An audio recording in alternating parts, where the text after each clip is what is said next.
دربار سلیمان علیہ السلام لگا ہوا ہے۔ بلقیس ملک سبا سے حاضر خدمت ہونے کے لیے چل پڑی۔ جب بالکل قریب آ گئی اور حضرت سلیمان نے اپنے درباریوں سے کہا کہ مجھے تخت بلقیس چاہیے۔ جنوں میں سے بڑا قوی ہیکل ایک جن نے کہا حضرت یہ خدمت میرے سپرد رہی، میں لے کر آتا ہوں۔ کب لاؤ گے؟ اس نے کہا کہ میں دوپہر تک لے آؤں گا۔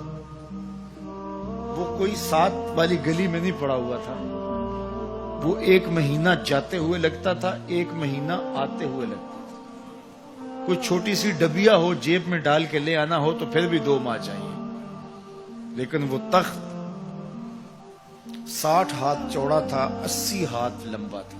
شرن جب ہاتھ کا لفظ بولا جائے کہ اتنے ہاتھ لمبا تو وہ کونی تک ہاتھ ہوتا ہے۔ یہ 1.5 فٹ کا آج کل ہمارا ہاتھ ہے، جب لوگ بڑے ہوتے تو سائز بڑا ہوتا ہوگا۔ تو بغیر کسی مزاحمت میں اس کو کاٹ کے بھی لانا ہو تو سال چاہیے، لیکن وہاں تو پہرے کھڑے ہیں۔ تو جن نے کہا کہ میں دوپہر تک لے آتا ہوں۔ بہت بڑی پیشکش تھی نا، لیکن حضرت سلیمان نے کہا نہیں، مجھے اس سے بھی پہلے چاہیے۔ شان ہے نا، مجھے اس سے بھی پہلے چاہیے۔ وہ تو آ گئی ہے اور اس کے آنے سے پہلے چاہیے۔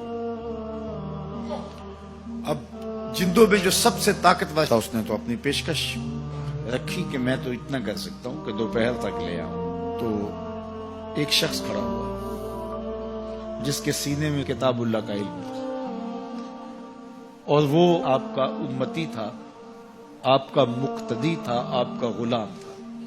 وہ کھڑا ہو گیا اور اس نے پیشکش کی، حضرت یہ ذمہ داری میری رہی، میں لے کے آتا ہوں۔ میاں وہ جن تو دوپہر تک کا وقت دے رہا ہے، تم کتنی دیر میں لاؤ گے؟ آصف بن برخیہ جواب دیتا ہے، انا آتی کا بہی قبل ان یرتد الیک طرفک۔ آپ آنکھ بعد میں جھپکیں گے، تخت پہلے پڑا ہوا۔ حضرت سلیمان نے بھی آنکھ نہیں جھپکی، تخت سامنے پڑا تھا۔ بے ساختہ پکار اٹھے، ھذا من فضل ربی، یہ میرے رب کا فضل۔ اب حضرت سلیمان علیہ السلام کے ایک درباری، آپ کے ایک مقتدی اور آپ کے ایک امتی کو اللہ نے یہ طاقت، توانائی اور شان دی ہے کہ 1 مہینے کی مسافت پہ پہروں کے حصار میں پڑا ہوا اتنا بڑا تخت آنکھ جھپکنے سے پہلے دربار میں حاضر کر دیتے ہیں۔ ہیرے اور جواہرات اس تخت کے ساتھ جڑے ہوئے تھے۔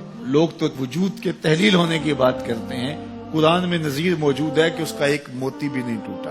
حضرت امام فخر الدین رازی علیہ رحمہ فرماتے ہیں، جب حضرت سلیمان کے مقتدی کی یہ شان ہے کہ آنکھ جھپکنے سے قبل اتنا بڑا تخت حاضر کر دیتا ہے، تو جس امام کے پیچھے مسجد اقصی میں حضرت سلیمان خود نماز پڑھی، اس مقتدا کی شان کا عالم کیا ہوگا؟ جب ان کے امتی کی یہ شان ہے تو پھر امام الانبیاء کی عظمتوں کا عالم کیا ہوگا؟